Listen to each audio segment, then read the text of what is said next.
Καλά. Λοιπόν, θα μου πεις πάμε. Λοιπόν, γεια σας. Αυτός είναι ένας επεξεργαστής στην Dell Pentium 3. Εδώ με τον φίλο μου τον Μιχάλη θα προσπαθήσουμε να τον αναβαθμίσουμε. Και η Dell Celeron Dual Core. Από πάμε. Δώσε τώρα. Μισό. Πάμε. Τώρα κάπως εδώ Ναι,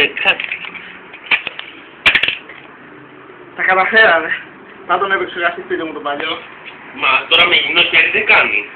Ορίστε. Θα το χαλάσουμε, φέρετε το γάτι. Α! Και τώρα θα την Κούβι, καταφέρει. κούβι. Θα σου πω. Πώς μπαίνει αυτό ρε μαλάκα. Δεν ξέρω. Περίμενα. Πάμε. Ωραίο έγινε. Να το δοκιμάσουμε. Λίγο Να σου πω. Να εγώ να κάνω μια ερώτηση. Αυτό τώρα είναι έτοιμο η εγκατάσταση. Μισό να δω. Θα τα πάω. Και βέβαια είναι. Τελείωσε η αναβάθμιση δηλαδή. Έτοιμο.